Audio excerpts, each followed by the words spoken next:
Oh God, my heart is fixed. I will sing and give praise, even with my glory. Awake, psaltery and harp. I myself will awake early. I will praise thee, O Lord, among the people. And I will sing praises unto thee among the nations. O God, my heart is fixed.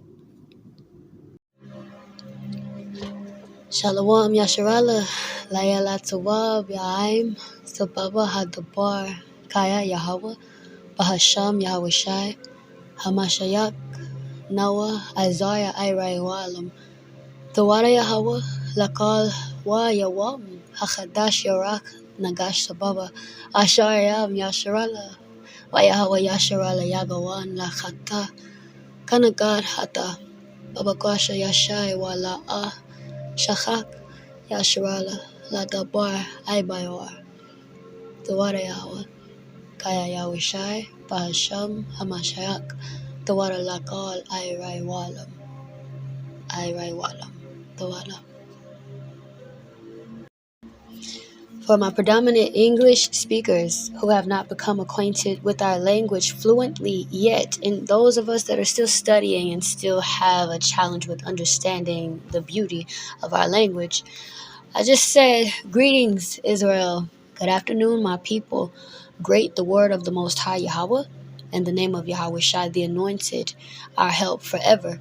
Thank you, Yahweh, for all. And the day, the new moon approaching, great happiness of Israel. And Yahweh, Yasharaal shows deep distress and sorrow for sin against you. Please save and don't forget Israel for your word's sake. Thank you, Yahweh. In the name of Yahweh Shai, the Anointed, thank you forever and ever and ever. I am enthusiastic about this teaching. I did not forget that we are still in the book of Psalms in chapter 119, freestyling. Nevertheless, in the midst of me wanting to pursue the continuation of the freestyling of Psalms 119, I ended up landing in the book of Ecclesiasticus, or Sirach, in chapter 34. This chapter brought me to tears, specifically for verse 16. I am going through a very rough time in my life as far as affliction, something that I find to be challenging on my side, which the next person may not. So through my affliction, I do call out and I cry out to the Most High just to make sure that He still hears me. And I need to know that He still hears me and sees me and still recognizes me as His daughter, as a daughter of Zion, a righteous young woman, to be a faithful servant and to continue in His will, His way. So I cry out. I definitely cry out. I cry out when times are good. I cry out when times are bad. But to me, I have to say, during affliction, I definitely want to make sure that He still hears me, that He still sees me. And even though I'm being proved, He knows that I don't seek to turn away from Him. But in the same token, I do want to know that He still sees me and hasn't turned His countenance from me.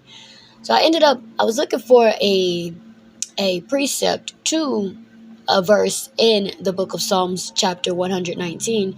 And somehow I ended up in Ecclesiasticus Sirach, chapter 34, in verse 16, which is the platform of our teaching today. The verse reads, "For the eyes of the Lord are upon them that love Him.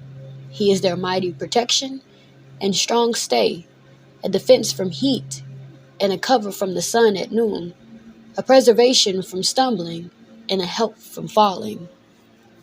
I was brought to tears like I don't know what. That was my confirmation that He still hears me. We know that the Most High has not revealed Himself unto anyone, right? Yahweh Shai told us that no man hath seen Him, no man hath heard Him. So we don't know how the Most High looks. We don't know how he sounds. Nevertheless, we do know our Creator through his very word. And through his word, we know that he is a clear, pure, truthful, beautiful, omnipotent, omniscient, bold, courageous, fire, a beautiful being he is, majestic, powerful. I mean, he exists. We know that through his very word. So when that verse came to me, goodness gracious, I was brought to so many tears and I couldn't leave this chapter. So I had to press pause on the 119 continuation, moving to verse 76 and come over to chapter 34 of Ecclesiasticus, aka Sirach. So that's what we're going to be today, as Yahweh wills. So go ahead, pull out your Apocryphas, your KJV, 1611, Cambridge, whatever edition you have, go on and pull it out, because we are going to be in the Apocrypha. So I hope that you all enjoyed the teaching. I know that I will. If you don't hear it, I'll hear it. And if no one's present, I'll prophesy to the wind. So we're going to go ahead and pull out the Apocrypha, the book of Ecclesiasticus, or Sirach. This is chapter 34, beginning in verse 1, which reads, "The hopes of a man void of understanding are vain and false, and dreams lift up fools." We kind of touched base on that word hope and its understanding in the book of Psalms of chapter 119. Nevertheless, we didn't go too deep into it. We just used it as a precept. I want to go ahead and pick that precept up again. So we'll be in the book of Hebrews. My apologies for tongue twisting there. Chapter 6. And we're going to start in verse 17 and read through 20, so that we can get a better understanding of a scriptural hope in its definitive. Let the word break down the word. So the book of Hebrews, chapter 6, verse 17 through 20. Read. "Wherein the Most High, willing more abundantly to shew unto the heirs of promise the immutability of his counsel, confirmed by an oath, that by two immutable things, in which impossible for the Most High to lie, we might have a strong consolation, who have fled for refuge to lay hold upon the hope set before us, which we have as an anchor of the soul, both sure and steadfast, and which entereth into that within the veil, whither the forerunner is for us entered, Yahawashi, made an high priest forever, after the order of Yatazadok." So let's break down verses 17 through 20 in Hebrews chapter 6. These verses are basically saying, the Most High is willing beyond measures to show Israel, the nation of his promise, the unchangeableness of his purpose confirmed by an oath. But check this out. Let's read verse 16. It reads, "For men verily swear by the greater, and an oath for confirmation, to them an end of all strife." Now that verse basically means that we as a mere mortal have to swear oaths on the Most High. Like when people say, for example, "Oh God," or "Oh my mama." You know what I'm saying? And that's how people sometimes believe what a person says. But back to verse 17. The Most High confirmed his promise by an oath. Now pay attention to that colon that is at the end of verse 17. We know that colons mean that there is more to complete this thought. There's a list of things to consider. So moving on to verse 18. The Most High confirmed his oath by two fixed, unchanging things, because he can't swear on you or me or even Yahawashi. So the Most High confirmed his oath by two fixed, unchanging things, right? Those two unchanging things are that it is impossible for him to lie. We know that it is impossible for the Most High to lie because he's exalted his word above his name. His word does not return to him void. So if he says one thing and it's not of a truth, which if you even think about it, it don't even work like that, because he is the only one that has mastered power. And his word proceeded before his power. So even to us, if it wasn't the truth, it would still be the truth, because it is his word and it does not return to him void. But let me not take it too deep. I know I have some newcomers in this faith. We still got some babes. So I'm going to keep it as milky as possible, including the law, because the milk is the law, right? So verse 18, the Most High confirmed his oath by two fixed, unchanging things. Those two unchanging things are that it is impossible for him to lie. He is the same today, yesterday, and forever. Now us, the nation of his promise, Israel, whom is today modern day blacks, Native Americans, and Mexicans, us knowing that it is impossible for him to lie gives us a powerful comfort. It gives us a state of physical ease and freedom from pain. We've been lied to for generations, for centuries, decades. Captivity after captivity, more lies on top of lies, on top of lies, on top of lies, and then top them lies with more lies. You know what I'm talking about? So for us, that knowing that this being cannot lie to us gives us a powerful comfort. It puts us at a physical ease and freedom from pain. We don't have to worry about no back door of nothing else. We know that the Most High is going to keep it 100. You know what I'm talking about? Right? I feel like I sounded so country when I said that. But it's impossible for him to lie gives us this comfort, right? That's the first fixed, unchanging thing. Now, the second unchanging thing firmly secures our soul and position. This second unchanging thing is firmly fixed in place. It's immovable. And it was sent before to take observation for us, for Israel. Now, that unchanging thing that has firmly fixed our soul to secure our soul in place has also entered into the holiest of holy and was also made high priest forever after the order of Yatazadaq. This second unchanging thing is Yahawashi, my people. That is our hope. That is our scriptural definition of hope. So coming back over to Ecclesiasticus or Sirach, chapter 34, verse 1, it reads, "The hopes of a man void of understanding are vain and false, and dreams lift up fools." Let's look up the scriptural defining of understanding, which we should all know. This is in the book of Job. I love my brother Job.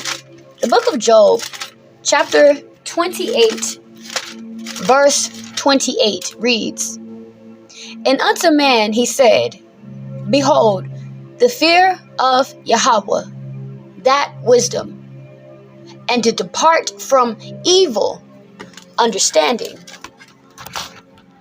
So now that we have our scriptural understanding of hope, we've let the scriptures break down the scriptures, right? And we also have our scriptural understanding of understanding. Now, rereading verse 1 in chapter 34 of Ecclesiasticus, again, one last time, it reads, "The hopes of a man void of understanding are vain and false, and dreams lift up fools." Now, a man without understanding is an individual that has not departed from evil. If you have not departed from evil, you are not partaking in this word, this law. If you're not partaking in this word or this law, you don't have an understanding of what you are supposed to hope in, right? So those dreams that are lifted up is for fools, and it's false, because you're nothing but mere air, mere mortal fool. That's what you are. Without understanding and without a proper scriptural hope, you have no hope. So this so-called hope that you have gained from this vain dream, it's false. It's just that. It's vain. It's empty. It's vanity of vanities. Vanities of vanities. Let's move on to verse 2. It reads, Whoso regardeth dreams is like him that catcheth at a shadow and followeth after the wind. First of all, you cannot catch your shadow, okay? You cannot catch your shadow. And not only that, you cannot follow after the wind because you know it's not where it go. It may come from the left and end up in the right and then on top of you and then behind you and then be busting you up. If you small like me, man, the wind be blowing me every which way. You can't catch your shadow and you can't follow it after the wind. So someone who values their dreams, try to live their life according to their dreams, is likened unto him that catcheth a shadow.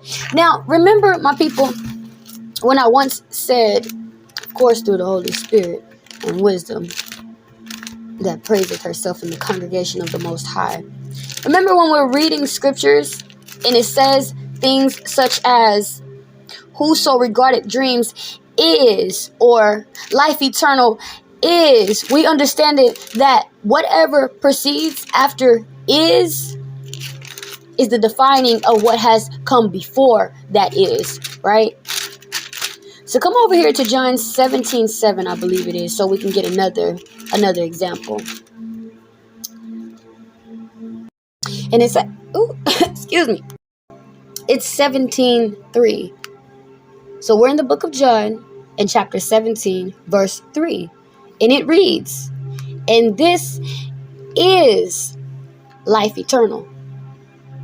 So the scriptures are about to break down for us what life eternal is, right? So life eternal is that they might know thee, the only true creator, and Yahawashi, whom thou hast sent.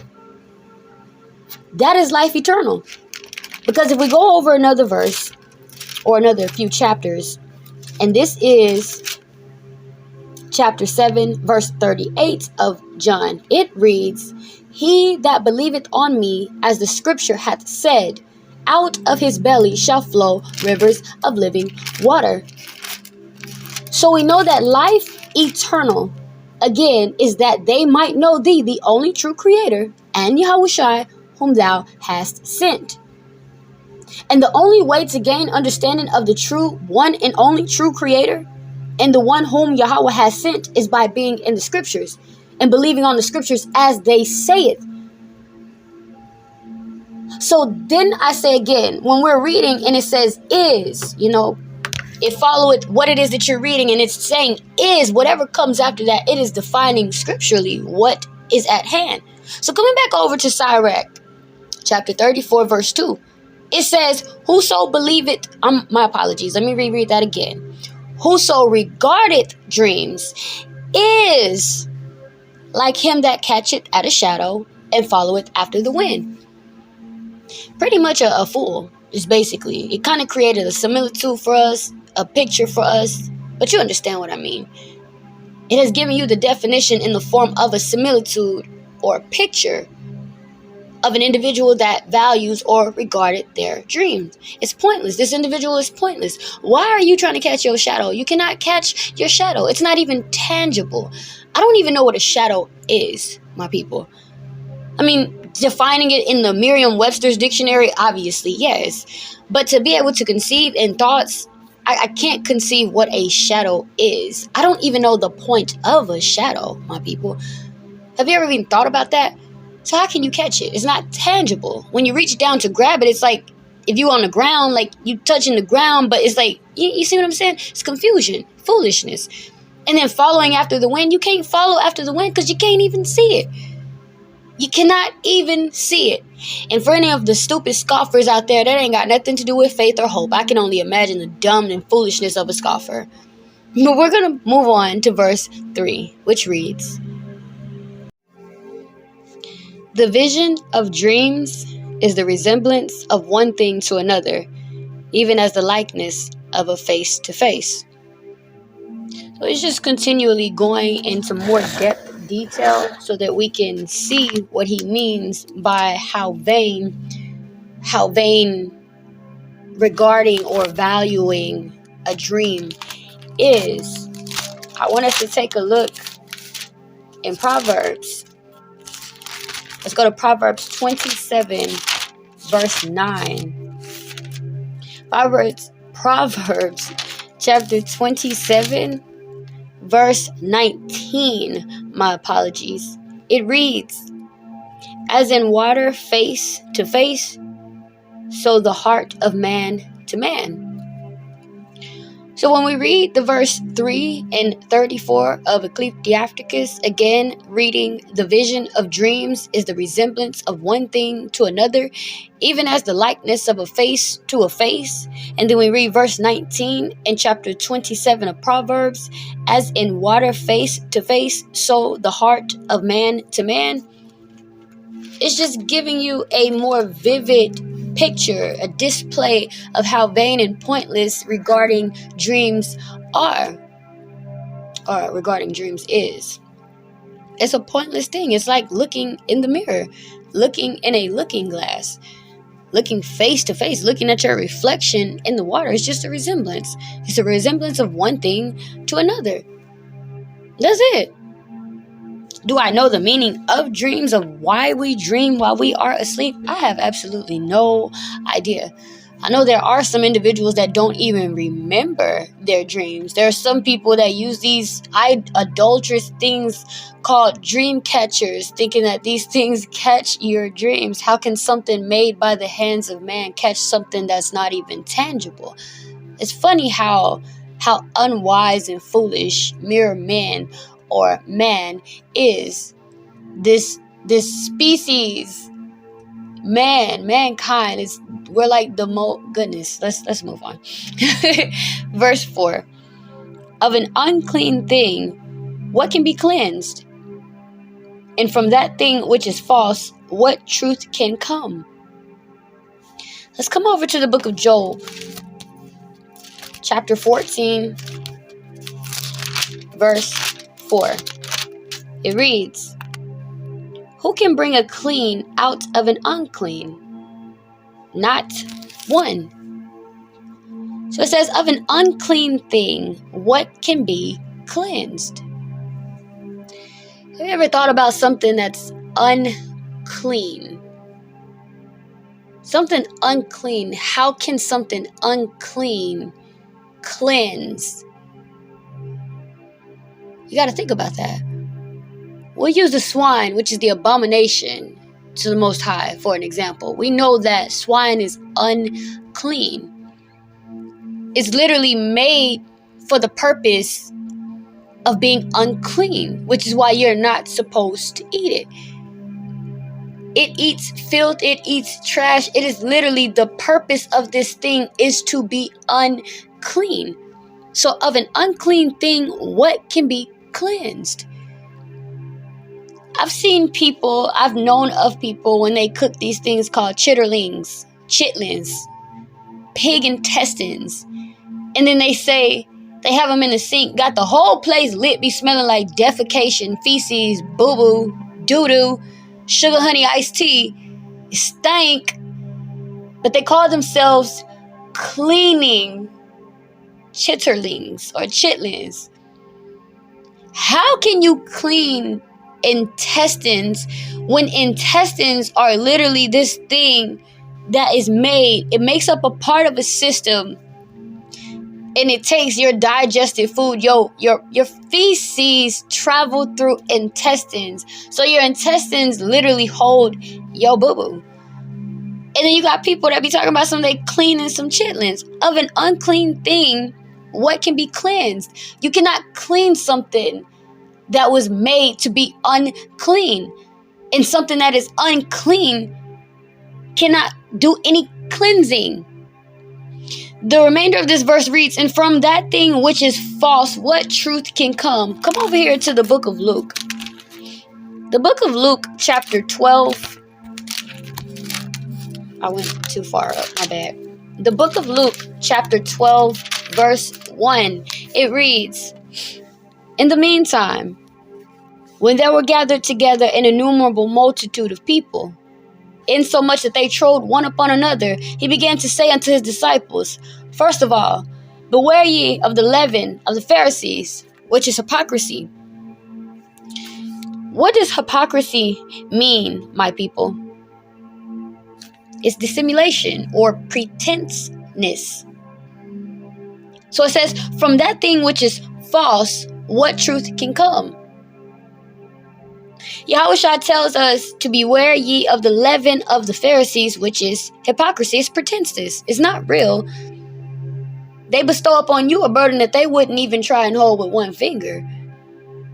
So do ye as they say, but don't do what they do. Because if your righteousness does not exceed the righteousness of a Pharisee or a Sadducee, you will not even inherit the kingdom of the Most High.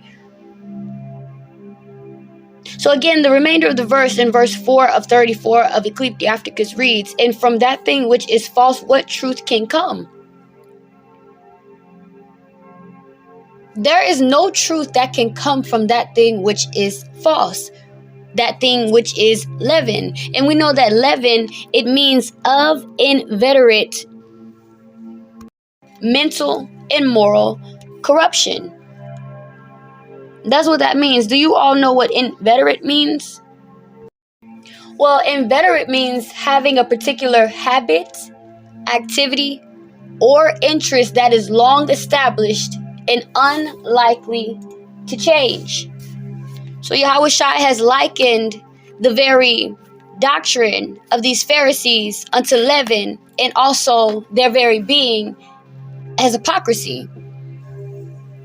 So again, and from that thing which is false, what truth can come? There is no truth that can come from pretenseness or hypocrisy. It don't matter how long you pretend, right?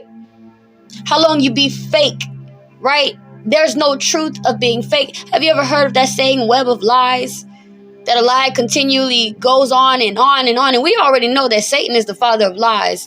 The Most High is the spirit of truth. So you shouldn't be lying anyway. That is an abomination unto the Most High. Nevertheless, it is not a sin unto death. So you can repent and turn from that sin, and then turn around to keep again the law of the Most High. And then yield ye fruits that are worthy of repentance, so that the Most High know where your heart truly is.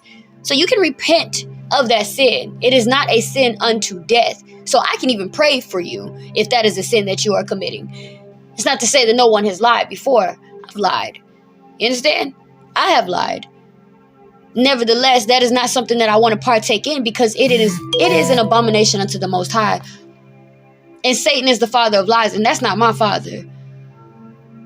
My father is the father of lights, the creator. Yahushua's father, the one who lifted up Yahushua on the third day, resurrected our Messiah, the one who has entered into the holiest of holy. So again, from that thing which is false, what truth can come? We know that in accordance with Romans, let me turn to it. And this is actually Hebrews, my apologies. This is Hebrews chapter 12, verse 16. It reads, Lest there any fornicator or profane person, as Esau, who for one morsel of meat sold his birthright.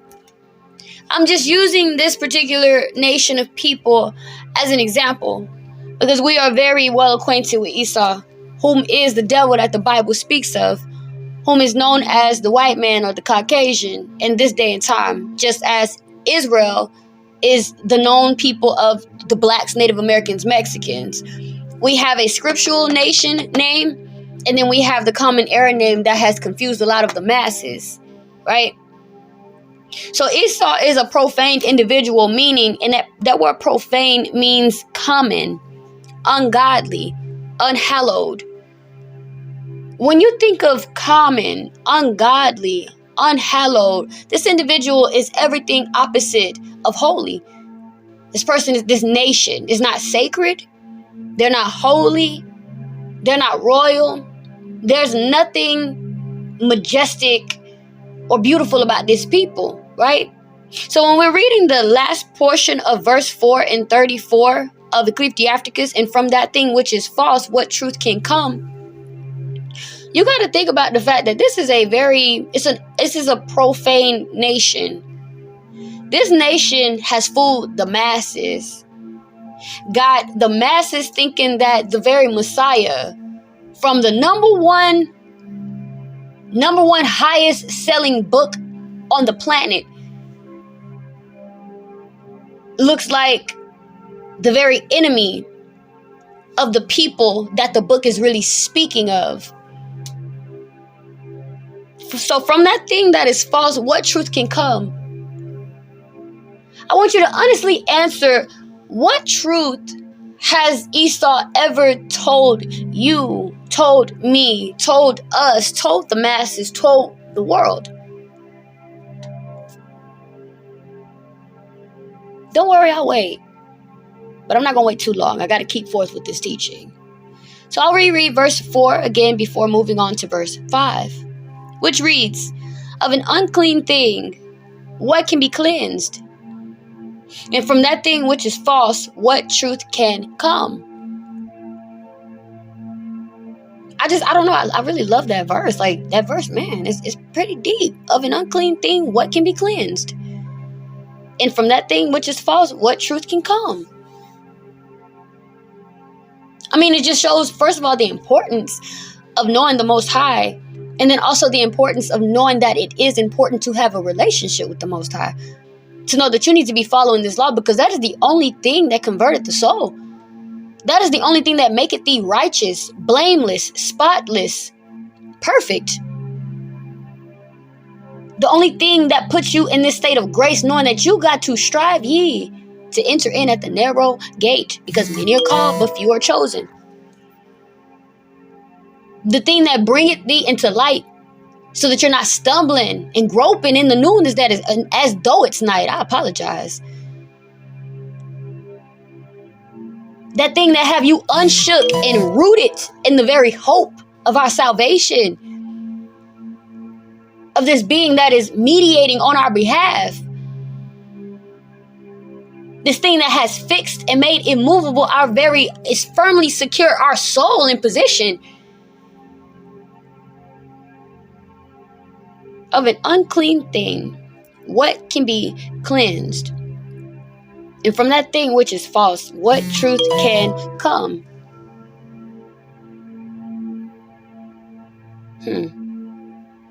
Of an unclean thing, what can be cleansed? And from that thing which is false, what truth can come?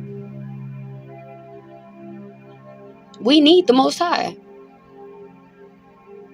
This is one of the reasons we need the Most High. We need Him. Yasharaal. We need Him. There is absolutely nothing that we can do without Him. There's no happiness. There's no life. There's no comfort. There's no joy. There's nothing to look forward to. You don't get afflicted. You're not getting chastened. You're just doing what you want to do. Looking like part of the world. When you're supposed to be in it, but not part of it. When you're supposed to have enmity with it and not love it.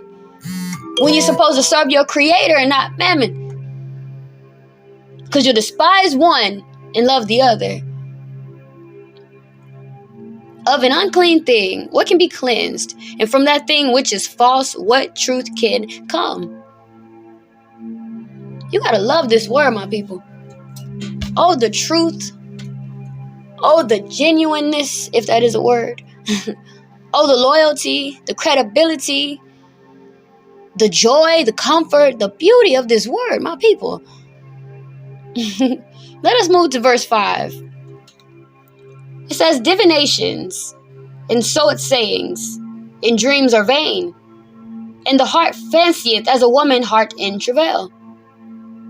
Now, we know that this book, mine in particular, is from the year 1611. So there are a lot of words that in this day and time mean one thing, but back in that time in which it was actually put together, written, means something totally different, right? I wouldn't hear predominant speakers of English in this day and time saying peradventure or whether thou so or nevertheless. Moreover, you don't hear words like that in this day and time, right? Nevertheless, in this day and time, you may be like, in spite of, peradventure, you may actually be saying, maybe. You see what I'm saying? So this word fancieth in verse 5 is not the fancy that we have become accustomed to know. This word means, it's translated the Greek phantazo or phantazo, however you properly pronounce it. But it means to cause to appear or to show. So it says divinations and so it sayings and dreams are vain, and the heart fancieth as a woman's heart in travail. What did we learn about the heart, my people? This was not that long ago. I heard a sister saying that she was just listening to the preparations of the heart teaching that's on this channel. So y'all all should know what I'm talking about. It was not that long ago. Come over here to the book of Jeremiah, chapter 17, verse 9. What do we know about the heart, my people? It says, the heart, deceitful above all and desperately wicked. Who can know it? That's what we know about the heart. So divinations, so its sayings, and dreams have been likened unto the fancying of a heart, even similar to the woman that be in travail, what goes on in her heart. I've never brought forth children, okay? I don't have children. I don't have biological children, right? But I've heard the stories. I've seen the videos. And only given because I have a uterus, I have fallopian tubes, I have ovaries, I have a cervix, the fornix, the birth canal. Only because I have these feminine parts, thank the Most High. And then I have the iliac crest, right? And then I have the sacrum, right? And then I have the pubic arch. Only because I have the iliac crest, the ischial spines, the tuberosities, the pelvis of a woman. Only because I have the pelvis of a woman, and then those organs that are in the pelvis of the woman, that is the only reason I can somewhat fathom what a woman is talking about when she says she has brought forth child and explains the hurt and the pain that she goes through. I've even heard it go so far as to saying that it feels like your bones are breaking. And then as an aspiring midwife, in the books that I read about the bones, I mean, technically your bones are kind of breaking, sister. There's this chemical that's let off, or this type. It's a chemical. It's a hormone. It's called relaxin. And what it does is causes bones that are not supposed to move a certain way to actually move. So that pubic arch, right? You got that pubic bone and then that arch part. You know what I'm talking about? That's not supposed to move. But that relaxin, that hormone relaxin causes it to move. So when a sister say it feel like her bones is breaking, baby, your bones are breaking, homegirl. They are breaking. So only because I have these parts can I somewhat imagine and maybe fathom what she's going through. But to say that I can feel that, I can't, right? But then I also think about the things that may be going through her mind. I have heard that some women have said that they feel like they are dying. Your mom be playing all kinds of tricks on you because the heart, deceitful above all and desperately wicked, who can know it? I can only imagine what you're thinking. Some women, just give me the drug. Give me, what is the drug called? I forgot what the drug is called. Just give it to me. I don't care. I wanted to do a natural birth or water birth. I don't care. Drug me up. Mind playing all kinds of tricks on you. The synthetic oxytocin that they give you is your body has naturally been provided with that hormone to go through it. And it's nothing more powerful than the natural oxytocin. But your mind is playing tricks on you, telling you can't get through it. You can't do it. The head can't pass through. That head can pass through. It may be big as a mug, but it can pass through. And at least our babies have, sizable heads. Israelite women babies. You better be thankful that you're not an Esau or a Shedamite. Man, them babies come out with water heads. Them fat head, ugly babies. Oh my gosh. Alien head, looking Robert. What's his boy? That alien off of American Dad, Roger. They have heads like that. Hey, they heads be bigger than their parents. Them kids got big heads. At least our babies actually come out looking like babies. Oh, it's so cute. Little head, little body. Man, they babies come out red, looking like uncooked meat. They babies is ugly, but let's not do that. Let's not go there.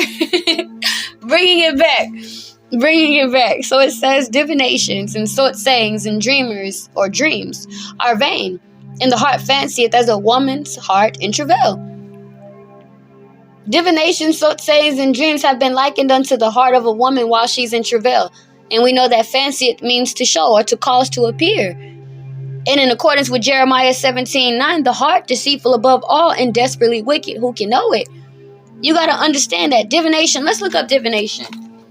Just in case we have people in here that does not know what divination means. The defining of divination, it's the practice of seeking knowledge of the future or the unknown by supernatural powers. It's like an attempt to gain insight into a question or a situation by way of an occultic standardized process or a ritual. You are not supposed to be doing that. Let's look up Sayer. A sayer is a person supposed to be able to foresee the future. Those women, with the little ball, calling for every minute, $5, I'll tell you your future. That's a sayer. So divinations and sort sayings and dreams are vain. It's empty. It's vanities of vanity.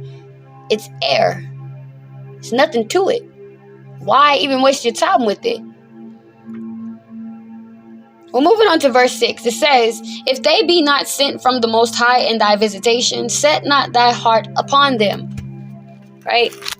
Now that may rise up an actual genuine question. Well, how do I know that my dream was not actually sent from the Most High? Well, you got to take into account, my people, we are in the age of faith, not necessarily in the age of seeing or miracles, right? We're not seeing the Red Sea parted, and then people walking through it, or the Israelites walking through it. We're not seeing men literally like Lazarus being brought forth from the dead after stinking for 3 days, right? We're not seeing that. You understand? That's not what we're seeing. We are in the age of faith. So Yahweh Shai tells us that we'll be able to perform the miracles that he performed during his time upon this earth as well, and more. That's what he said, and more. And everything in the scriptures, I believe it. As it is written, I believe it. And that is the definition of eternal life, my people. Remember that? So Yahweh Shai said that we'll be able to perform the same miracles that he performed and more. So although we're not necessarily seeing a man being brought forth from the, stinking type of a death, we are performing those same miracles. Because when you start telling your people this word, what have you done? You have rose that man or that woman from the dead. That woman know now she need to cover up her assets, because there is no nation likened unto you, and you are above all nations upon the face of this earth. The Most High does not care about any other woman's chastity but the Israelite woman. So you're not dead no more. You're not walking in sin, just giving up your booty to just anybody. You have now, you are a new creature in Yahweh Shai and Hamashach. So now you are concealing your these exclusive, beautiful parts for that man that is supposed to be one with you. And the one that you are supposed to be one with. You have risen that woman from the dead. That brother that used to be a whoremonger, treating his sisters like hoes. Not supposed to make a whore out of the sister or the daughters of Zion. Now this man is being a hedge around the women, around his woman, around his daughters, not leaving the wife of his bosom, not turning his back on her. You have risen this man from the dead. He's come from the dead. So although I can't walk up into no graveyard, to my, hey, Lazarus cometh forth, Jane Doe come forth, step up at the grave. I can't do that. I can't do that. I cannot do that. But through the power and the divine will and manifestation of the power of the Most High, I can speak at the life, these words of life to my people and bring you up out the dead. I can do that. Only through the will of the Most High. You understand what I'm saying? So back to verse 6. How do we know that these dreams are given from the Most High? As previously mentioned, we are in the era of faith. We don't have to see the Red Sea split, right? plagues being cast upon different nations to let it thou his people go. You know what I'm talking about? We're not in that age anymore. Nevertheless, there are some individuals who do have dreams that are sent from the Most High. And the way that you know if that dream is sent from the Most High is if it cometh to pass. And you know how you know if it's going to come to pass? By trying it against the scriptures. Turn over here to the book of Job, chapter 33, verses 14 through 17. They read, "For the Most High speaketh once, yea twice, perceiveth it not. In a dream, in a vision of the night, when deep sleep falleth upon men, and slumberings upon the bed, then he openeth the ears of men, and sealeth their instruction, that he may withdraw man purpose, and hide pride from man." So it be at night that the Most High openeth your ears, and sealeth your instruction. So we know that the ways or the goings of man is not their own. It is the Most High that directed our path. We can think, and want to devise all kinds of things that we want to do. But at the end of the day, it's the Most High that has directed the action to your actual way and has sealed the instruction in you at night. So you can't speak with pride and say that it was you that did it. So that's how you know if it's from the Most High. Job 33, 14 through 17. And try it against the scriptures. You don't want to get to being stupid, chasing after the wind and trying to catch your shadow. Oh, I had a dream that, it was this. Man, I hate when people do that. That is the most annoying thing to me, when people get to telling you they stupid dreams. Now, I am not saying that dreams do not mean anything, right? Or that the Most High does not give you a dream, because it clearly tells us in 14 through 17 that he sealeth your instruction during the nighttime, in your vision during dreams. But you have these people that be trying to live by their dreams, you all. And y'all know those people. You probably got them damned fools in your dang on family, relatives that are not in the faith, obviously, which is why they look so stupid. But I feel like we've touched on that more than enough. We don't have to beat the drum of that anymore. It's like beating a dead horse. You all understand that if they be not sent from the Most High in thy visitation, set not thy heart upon them. For the Most High speaketh once, yea twice, perceiveth it not.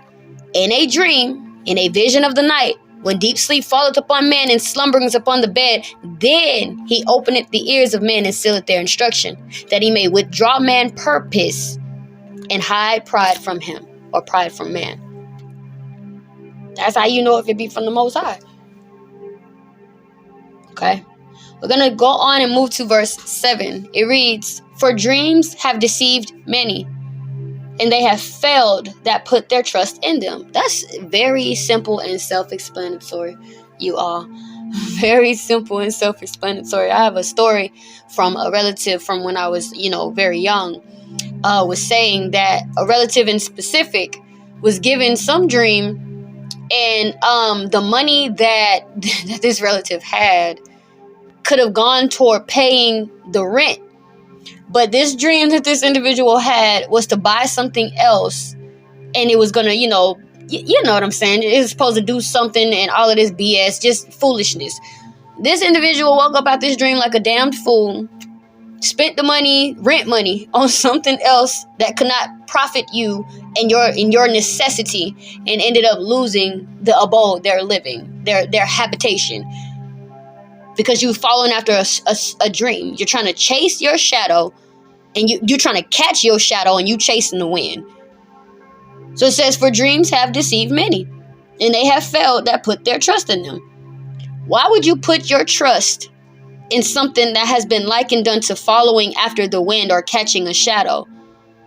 The only being, existence that you're supposed to put your trust in is the Most High. Because those who believeth and trust in him, he is a buckler unto those that believeth and trust in him. I am not about to trust in something that, for one thing, when I wake up, be hella confused. don't know what the heck just happened, sometimes barely remember the full story, full dream, there's absolutely no way that I am going to be chasing after my dream, trying to believe and trust in my dream. I'm just not going to do it. But you really have some individuals that do that. Let's move on to verse 8. It reads, "The law shall be found perfect, without lies, and wisdom is perfection to a faithful mouth." Come over here to the book of Psalms, chapter 19, verse 7. It reads, "The law of Yahweh, perfect, converting the soul. The testimony of Yahweh, sure, making wise the simple." So this verse reads again, "The law shall be found perfect, without lies, and wisdom is perfection to a faithful mouth." The law shall be found perfect, without lies. And then coming back over to verse 7 in chapter 19 of Psalms, "The law of the Lord, perfect, converting the soul." There is no way that a lie can convert you, make you change to be better, to strive for perfection, right?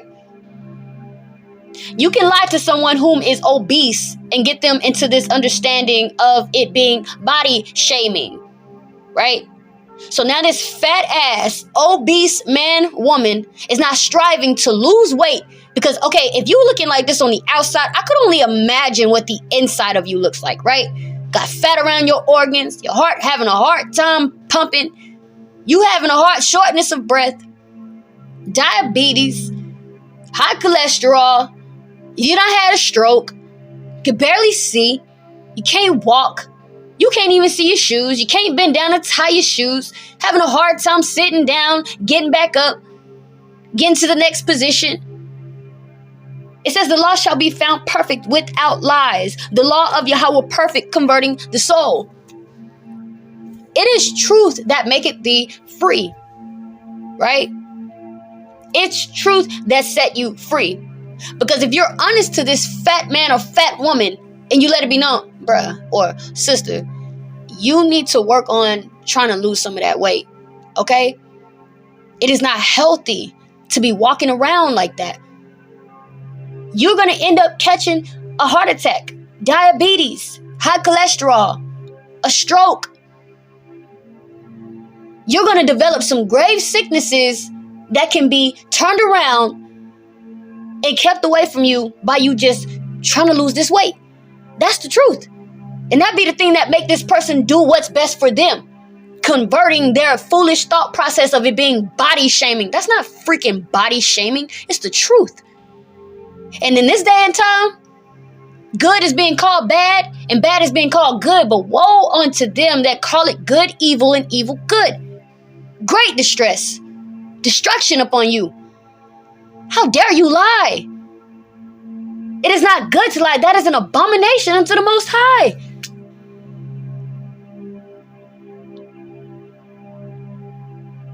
The Christian, the antinomianism, have you believe in the lie of come as you are, you're going to enter into the kingdom. You can be a homosexual. You can be raping little kids. You can be stealing, covetousness, sleeping with other men's wives, women sleeping with other women's men, stealing, theft, bearing false witness, not keeping the law, not keeping the Shabbat and keeping it holy. You can believe that lie, and that lie makes you not want to be better. Because why would I want to be better if I have this thought process of, even though I'm a fag, even though I don't keep the Shabbat, I keep none of the laws, I eat unclean foods, I do not fast, I don't do nothing pertaining to the word of the Most High. Absolutely nothing pertaining to the word of the Most High. Yet I'm still getting to the kingdom. Why would I want to change? My people, that's not going to make anyone change. It be this law that converted the soul. When you start getting this discipline, this teaching, this religion, because that's all a religion is. It's a discipline. When you start getting this truth in you, Hey, sister, nah, you can't be walking around with no blonde hair like that. You're not a leper. Sister, you need to put some clothes on. Sister, stop cooking that man pork, shrimp, lobster, crab. Brother, you cannot treat that woman like that. That is the wife of thy bosom. Brother, you cannot leave your kids. You gotta take care of them. Brother, you cannot be an infidel. You gotta put it down in the household. You gotta take care of the household. You are the head. It'll be the truth that convert you and make you desire to be better. If you are a man or woman of understanding, that is. Because unto a fool, it is like a heavy burden that been cast up on their back. And oh, baby, they're going to cast that away before too long. So, coming back to verse 8 in chapter 34 of Ecclesiasticus, it reads, "The law shall be found perfect without lies, and wisdom is perfection to a faithful mouth." It says wisdom is perfection to a faithful mouth. Verse 9. It says, "A man that hath travailed knoweth many things, and he that hath much experience will declare wisdom." A man that hath travailed knoweth many things. Have you ever met them people? This person may not even be, what's considered an elder, because we know that Mashah was considered an adult at the age of 40? Let me make sure. Give me a second. Correct, of a truth. Mashah was considered an adult at the age of 40. Have you ever been given the honor to meet those individuals that have grave experience because they've travailed many things? Young as all get out, but you talk with a hoary head, a head full of gray hairs. Because it's not the gray hairs up on your head that make it thee wise. You have some individuals who have gray hair for no reason. Still a damn fool. Still a goddamn fool. But you have the man or that woman that hath travailed knoweth many things. And he that hath much experience will declare wisdom. It is that experience, that travailing, that causes you to know many things, that causes you wisdom. Let me tell you something. I ain't nothing but in my 20s. Nothing but in my 20s. But I thank the Most High for the travail that he hath given unto me. I thank him for the experience that he hath given unto me. Because boy, I tell you, when I open up this mouth, wisdom is perfect to this faithful mouth. You hear me? Oh man, I got stories for days. Can save you from everything. Not everything, but I can save you from a lot of stuff. I'm putting it to you like that. You could be older than me and you can still learn something from me. Side note, I was looking at the statistics on my channel. You know that the majority of individuals that look at my channel that are subscribed to my channel are in their late 40s, early 50s. I got a few youngins on here. A handful. But the majority of individuals that are listening and subscribe to my channel, this channel, I don't want to say my channel, but this classroom that the Most High has ordained for the time appointed, are what I would consider my elders, whom I'm supposed to be learning from. But it's that experience that you can hear on my voice, that experience that you can hear on my lips, the understanding and instruction that you hear. Oh, she knows what she's talking about. Through the mighty manifestation, power, majesty of the Most High, that woman know what she's talking about. That young woman know what she's talking about. A man that hath travailed knoweth many things, and he that hath much experience will declare wisdom. I could tell a young sister from a mile away if you was about to be in an abusive relationship. If you need to take heed that you be not deceived, that brother gonna put his hands on you, girl. Stop playing. I can tell a little sister, okay, before you make that decision to lay down, you probably want to make sure this and this and this type stuff. Hey, my little cousin knows what I'm talking about. You know what I mean? I've conquered quite a few things in this life, and I'm gracious to the Most High. I feel a story coming on. I'm going to let it go as the Most High wills. I know a lot of us have experienced being homeless. You know what I'm saying? Maybe not everyone. I know I have. I know I have. My homelessness was the abasing that I desired to be where I am today, right? I knew that if I did not go through that abasing, I wouldn't be as humble and as meek as I am. Nevertheless, I am still striving to be even more lowly in spirit. You know, I've been homeless before, and